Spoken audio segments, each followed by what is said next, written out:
पाकिस्तान के army chief जिहादी general असीम मुनीर दूसरी बार अमेरिका पहुंचते हैं और इस बार अमेरिका पहुंचकर अमेरिका की सरजमीन से यह कहते हैं कि अगर पाकिस्तान के अस्तित्व को खतरा हुआ तो हम आधी दुनिया को ले डूबेंगे।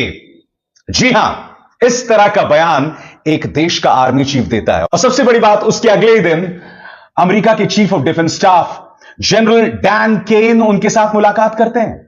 आपकी स्क्रीन पर दोस्तों यह तस्वीर है जब असीम मुनीर मुलाकात कर रहे हैं अमेरिका के chief of defence staff general Dan Caine के साथ।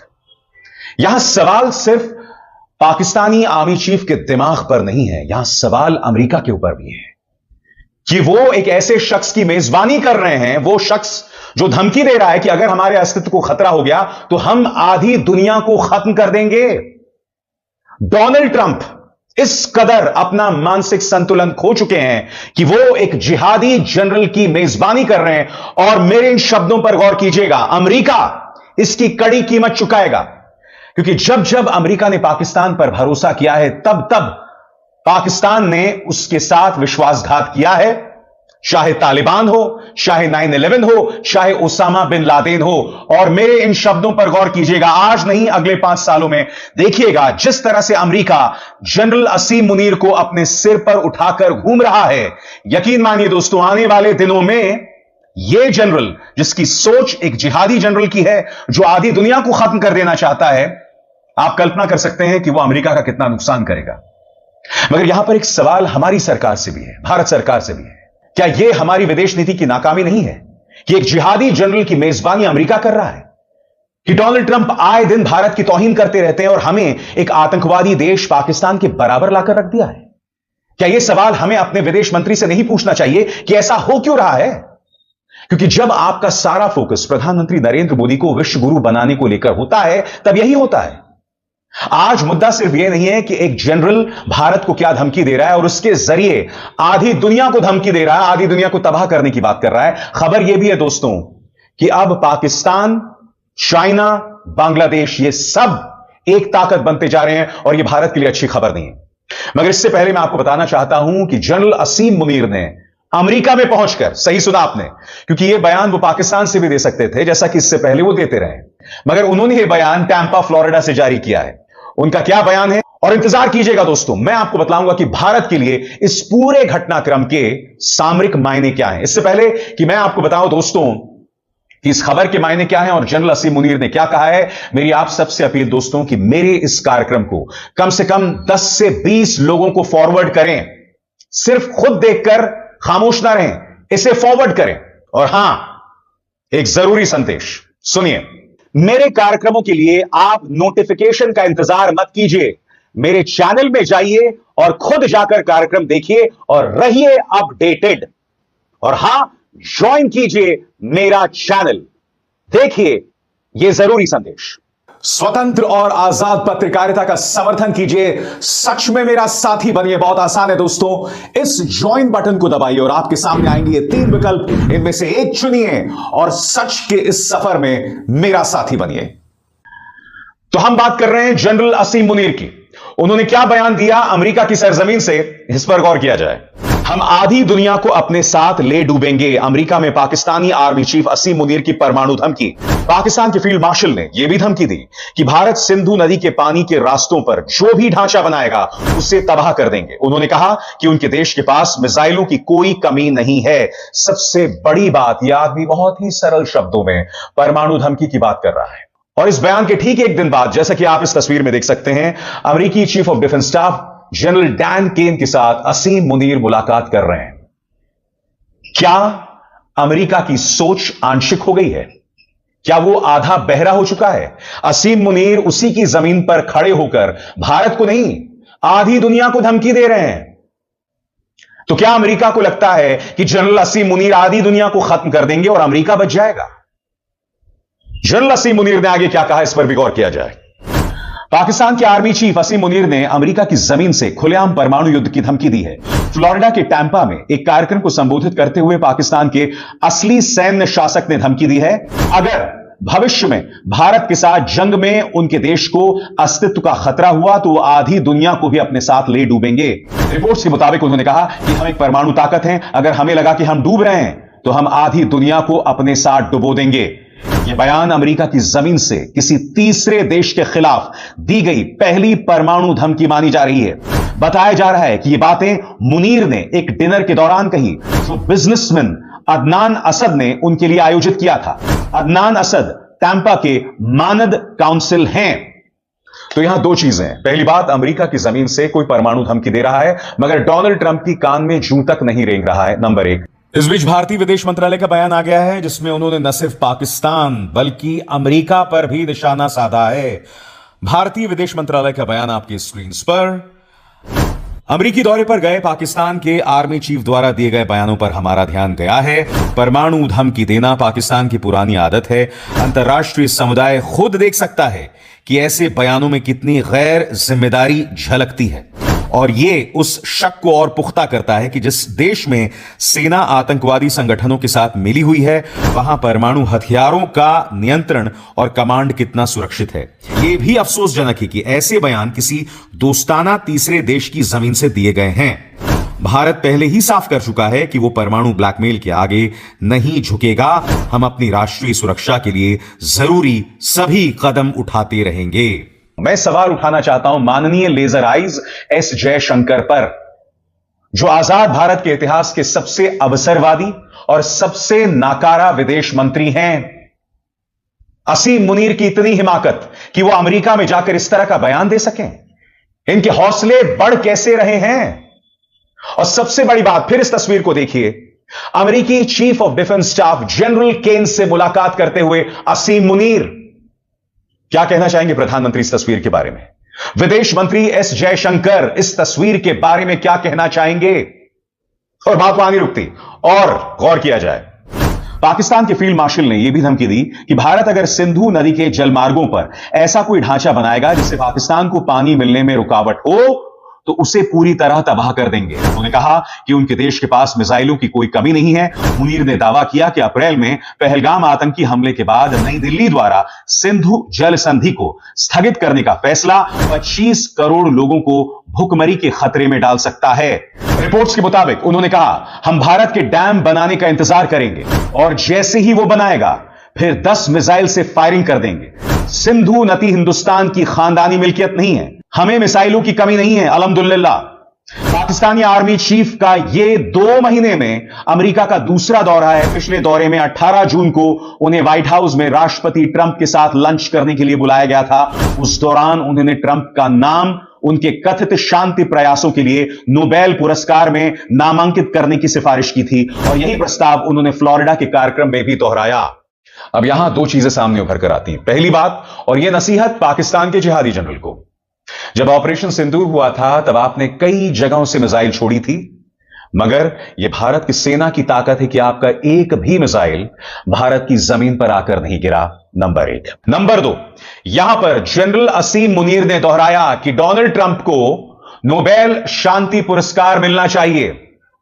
वो डोनाल्ड ट्रंप जिसने बेंजामिन नेतन्याहू का साथ दिया ईरान को बर्बाद करने के लिए, गाजा को बर्बाद करने के लिए, सीरिया पर हमला करने के लिए। मैं मुस्लिम देशों से सवाल पूछना चाहता हूं, इस असीम मुनीर के बारे में आप खामोश क्यों बने हुए हैं? यह असीम मुनीर डोनाल्ड ट्रंप को नोबेल शांति पुरस्कार देना चाहता है और अगर आपकी याददाश्त कमजोर हो रही हो तो मैं आपको बता दूं कि इस दुनिया में सिर्फ 2 देश हैं जो डोनाल्ड ट्रंप को नोबेल शांति पुरस्कार देने की बात कर रहे हैं। पहला पाकिस्तान और दूसरा इस्राइल। लिहाजा मैं मुस्लिम देशों से पूछना चाहता हूं कि असीम मुनीर ने दूसरी बार कहा है कि डोनाल्ड ट्रंप को नोबेल शांति पुरस्कार मिलना चाहिए। आप खामोश क्यों हैं? आगे इस शख्स ने भारत को क्या धमकी दी है और यहां पर सिर्फ धमकी नहीं दी है, जो भद्दी मिसाल दी है, इससे पता चलता है इस आदमी की सोच क्या है। गौर फरमाइए। उन्होंने एक भद्दी मिसाल देते हुए कहा, भारत चमक रहा है, हाईवे पर फरारी जैसी तेज रफ्तार से आती मर्सिडीज है, लेकिन हम बजरी से भरा हुआ एक डंप ट्रक हैं। अगर ये ट्रक कार से टकरा गया तो नुकसान किसका होगा? मुनीर कह रहे हैं कि पाकिस्तान बजरी से भरा हुआ ट्रक है और भारत एक मर्सिडीज है। यहां आप सही हैं। आपने पाकिस्तान को बजरी से भरा हुआ ट्रक बताकर कहीं ना कहीं पाकिस्तान की तौहीन ही की है। मगर यहां वो बताने की कोशिश कर रहे हैं कि अगर ये ट्रक मर्सिडीज से टकरा गया तो नुकसान मर्सिडीज को होगा। ऑपरेशन सिंदूर के 3 दिन भूल गए आप? यह बात अलग है कि भाजपा सरकार ने उसे 3 दिन में ही बंद कर दिया था। 3 दिन में एक भी मिसाइल भारत के एक भी शहर पर नहीं गिरा। सुना आपने? एक भी मिसाइल भारत के एक भी शहर में नहीं गिरा। मुझे लगता है कि मुझे आपकी याददाश्त दुरुस्त कर देनी चाहिए। मगर सबसे बड़ी बात दोस्तों, भारत के लिए इसके क्या मायने हैं, और न सिर्फ मायने, भारत के लिए निहायत ही चिंताजनक है, क्योंकि आप ये नहीं भूल सकते हैं कि मौजूदा सरकार की विदेश नीति सिर्फ एक व्यक्ति की छवि चमकाने तक सीमित रह गई है।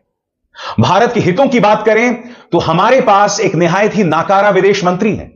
लिहाजा अब सरल शब्दों में मैं आपको बतलाने वाला हूं, जनरल मुनीर ने जो जनरल डैन केन के साथ मुलाकात की है, इसके मायने क्या हैं। मेरे एक एक शब्द पर गौर कीजिएगा आपकी स्क्रीन पर। मुख्य पहलू और नतीजा। सबसे पहले सैन्य रिश्ते मजबूत करना।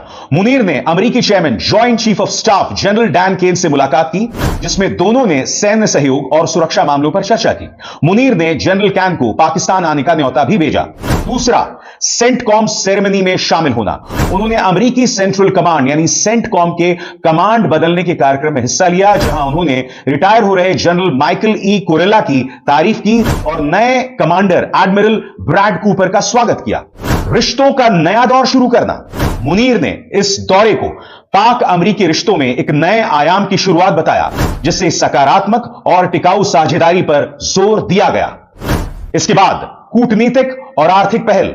उन्होंने अमेरिकी पाकिस्तानी डायस्पोरा से भी मुलाकात की और निवेश बढ़ाने की अपील की। ट्रंप प्रशासन ने एक नए व्यापार समझौते और संभावित तेल सौदे की घोषणा की थी। फिर क्षेत्रीय स्थिरता और आतंकवाद रोधी सहयोग। अमेरिका ने पाकिस्तान को आतंकवाद रोधी प्रयासों में बेहतरीन पार्टनर बताया, खासकर बलूचिस्तान और अन्य इलाकों में। दोनों ने मध्य पूर्व तनाव और वैश्विक हालात पर भी चर्चा की, जिसमें पाकिस्तान के अमेरिका चीन बैलेंस की नीति को भी मान्यता दी गई। तनावपूर्ण पृष्ठभूमि। यह दौरा भारत के साथ हालिया सीमा तनाव और ट्रंप प्रशासन के मध्यस्थता के दावे से हुए युद्ध विराम के बाद हुआ, जिससे पाकिस्तान को आर्थिक और रणनीतिक मदद मिल सके। तो सरल शब्दों में कहा जाए दोस्तों, यह अमेरिका और पाकिस्तान में एक नए युग की शुरुआत है। मगर उससे भी बड़ी बात, भारत खामोशी के साथ यह तमाशा नहीं देख सकता, क्योंकि साफ तौर पर दिखाई दे रहा है कि चीन बांग्लादेश और पाकिस्तान के साथ मिलकर भारत को घेरने की कोशिश कर रहा है। इसके अलावा इस महीने के अंत में प्रधानमंत्री नरेंद्र मोदी चीन जा सकते हैं। क्यों? क्योंकि माय फ्रेंड डोनाल्ड ट्रंप ने भाजपा सरकार को धोखा दे दिया है। यानी कि आपने उसके लिए वोट मांगा, आपने उसे गुजरात में बुलाकर उसकी मेजबानी की, मगर वो डोनाल्ड ट्रंप जो है हमें धमका रहा है। हम पर 50% टैरिफ का ऐलान कर दिया और अब वो पीछे हटने को तैयार नहीं है। लिहाजा भारत के लिए ये हालात बहुत चिंताजनक हो जाते हैं। मगर उससे भी ज्यादा चिंताजनक जनरल असीम मुनीर और जनरल डैन केन की साझेदारी। इसके मायने क्या हैं और भारत के लिए क्या चिंता है, इस पर गौर कीजिए एक एक करके आपकी स्क्रीन पर। भारत की मुख्य चिंताएं। पाकिस्तान को संभावित अमेरिकी सैन्य मदद। भारत ने अमेरिका को औपचारिक रूप से चिंता जताई है कि पाकिस्तान को दी जाने वाली सैन्य मदद और एडवांस हथियार भारत के खिलाफ इस्तेमाल हो सकते हैं, जिससे सुरक्षा खतरे बढ़ेंगे। इसके बाद परमाणु धमकी में इजाफा, क्योंकि जनरल असीम मुनीर ने क्या कहा कि हम तो डूबेंगे सनम, तुम्हें भी ले डूबेंगे। उन्होंने यह कहा कि अगर हमारे अस्तित्व को खतरा आया तो आधी दुनिया खत्म हो जाएगी, और यह है भारत की दूसरी बड़ी चिंता। अमेरिका दौरे के दौरान असीम मुनीर ने खुलेआम भारत को परमाणु हमले की धमकी दी, ये कहते हुए कि अगर पाकिस्तान के अस्तित्व को खतरा हुआ तो वह अपने हथियारों का इस्तेमाल कर सकता है, जिसे बेहद भड़काऊ और अस्थिर करने वाला बयान माना जा रहा है। इसके अलावा भारत पर कूटनीतिक दबाव बढ़ सकता है। कैसे? गौर किया जाए। पाक अमेरिका सैन्य बातचीत के मजबूत होने से भारत के लिए पाकिस्तान पर सीमा पार आतंकवाद को लेकर दबाव बनाना मुश्किल हो सकता है, और पहलगाम हमले जैसे मामलों के बाद पाकिस्तान को अंतर्राष्ट्रीय स्तर पर अलग थलग करने की कोशिशें कमजोर पड़ सकती हैं। दोस्तों गौर कीजिए, जब जब भारत ने लश्कर ए तैयबा या मौलाना मसूद अजहर का जो आतंकवादी संगठन है उस पर अंकुश लगाने की कोशिश की, तो पाकिस्तान का बचाव करने कौन आया? चाइना। अब पाकिस्तान को एक और सहयोगी मिल सकता है, वो देश जिसके लिए हमारे प्रधानमंत्री वोट मांग चुके हैं, और वो देश अमेरिका। अभी हुआ नहीं है, मगर क्या पता डोनाल्ड ट्रंप ऐसा भी कर सकते हैं। आगे, क्षेत्रीय संतुलन और रणनीतिक संदेश। असीम मुनीर का अमेरिकी टॉप लीडरशिप से सीधा जुड़ना और आक्रामक सार्वजनिक रुख अपनाना पाकिस्तान का हौसला बढ़ा सकता है, जिससे भविष्य में भारत को सैन्य चुनौती देने या विवाद बढ़ाने की उसकी संभावना बढ़ सकती है। भारत फिलहाल अमेरिका और अन्य अंतर्राष्ट्रीय साझेदारों के साथ बातचीत कर रहा है, हालात पर नजर रख रहा है और अपने सुरक्षा व रणनीतिक हितों की रक्षा के लिए कदम उठा रहा है। मुद्दा सिर्फ यह नहीं कि असीम मुनीर अमेरिका पहुंच के किस तरह का बयान दे रहे हैं, मुद्दा यह है कि बांग्लादेश, जी हां बांग्लादेश, अब चीन और पाकिस्तान की गोद में बैठ रहा है, भारत से दूर होकर। आपके स्क्रीन पर इस खबर पर गौर कीजिए, बीबीसी की खबर है, भारत से दूर चीन पाकिस्तान के कितने करीब पहुंचा बांग्लादेश। मैं आपको याद दिलाना चाहूंगा दोस्तों, अभी कुछ ही दिनों पहले एक तस्वीर वायरल हुई थी जिसमें पाकिस्तान, चीन और बांग्लादेश तीनों के प्रतिनिधि हाथ मिला रहे थे। मैं फिर आपसे पूछना चाहता हूं, भारत की विदेश नीति में ऐसी क्या नाकामी सामने उभर कर आ गई कि ये तीनों देश सामने एक साथ हो गए? याद कीजिएगा, राहुल गांधी ने इस बात का जिक्र किया था आज से कुछ सालों पहले कि इस सरकार की एक खासियत रही है, यानी कि भाजपा सरकार की, कि पाकिस्तान और चीन करीब आ गए। उनके इस बयान का मजाक बनाया गया था और फिर ऑपरेशन सिंदूर पर जो बहस हुई थी, राहुल गांधी ने उसे फिर दोहराया था। आइए देखते हैं राहुल का पुराना बयान और फिर उन्होंने ऑपरेशन सिंदूर के दौरान जो कहा था। दोनों बयानों को एक बार फिर देखते हैं। 1 second, please. The single biggest, you can ask anybody who understands, the single biggest strategic goal of India's foreign policy has been to keep Pakistan and China separate. This is fundamental for India. And what you have done is you have brought them together. Today, do not be under any illusion. Do not underestimate the force that is standing in front of you. Do not underestimate the power that stands in front of us. Do not underestimate it. You have brought Pakistan and China together, and this is the single biggest crime that you could commit against the people of India. China has a clear vision, and I can clearly see, without any confusion in my mind, that China has a plan. China has a plan.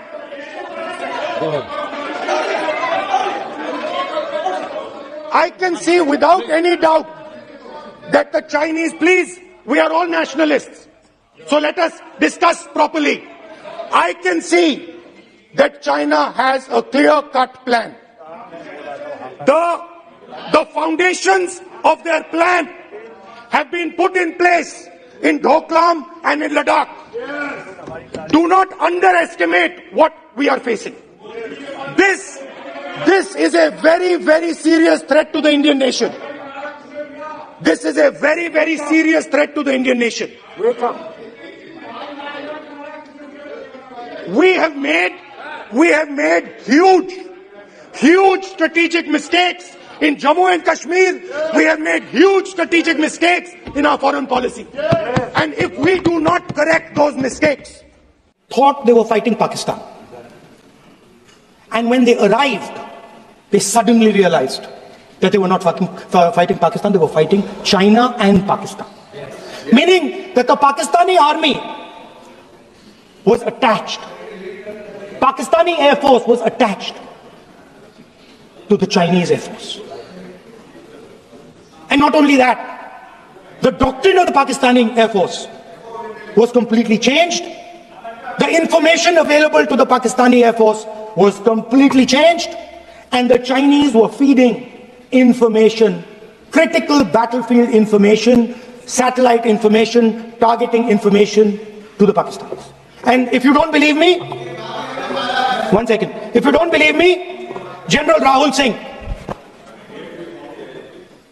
during a FICCI event, May 11th, when the DGMO level talks were going on, Pakistan actually was mentioning, we know that you such and such important vector is primed and ready for action. I would request you to perhaps pull it back. And he says, so it is very clear they were getting live battlefield inputs from China.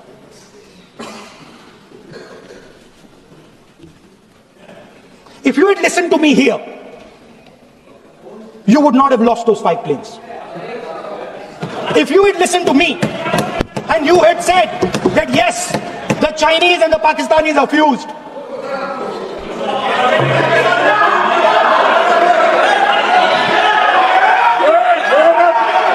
sir, EM, External Affairs Minister says yesterday in his speech, he says the two-front war concept is a very old concept. I don't know what he's talking about. The two-front war concept is gone. It doesn't exist anymore. There is now a unified front concept where there's only one unified single front, and war is going to be held on multiple domains: space, electromagnetic, cyber, undersea, air, space, air, land, sea. मैं फिर आपसे पूछना चाहता हूं, क्या एक व्यक्ति का महिमा मंडन करके हमारी विदेश नीति जो है वो तरक्की करेगी, वो परवान चढ़ेगी? साफ तौर पर दिख रहा है कि जनरल असीम मुनीर डोनाल्ड ट्रंप की गोद में बैठा हुआ है। डोनाल्ड ट्रंप भारत के साथ जबरदस्त नाराजगी में है, क्योंकि डोनाल्ड ट्रंप को लगता है कि भारत जो है वो रूस से तेल ले रहा है, जबकि खुद अमेरिका और यूरोप रूस के साथ व्यापार कर रहे हैं, जबकि खुद अमेरिका ने भारत को मशवरा दिया था कि आप रूस से तेल लीजिए। तो फिर डोनाल्ड ट्रंप, जिसके लिए प्रधानमंत्री ने वोट मांगा था, वो भारत से इतने नाराज क्यों है? यह सवाल है दोस्तों, और इसे हम नजरअंदाज नहीं कर सकते, क्योंकि इससे सीधे तौर पर देश हित जुड़ा हुआ है, भारत हित जुड़ा हुआ है। क्या हम इसे नजरअंदाज कर सकते हैं? इस मुद्दे पर गौर कीजिएगा। अभिसार शर्मा को दीजिए इजाजत। नमस्कार।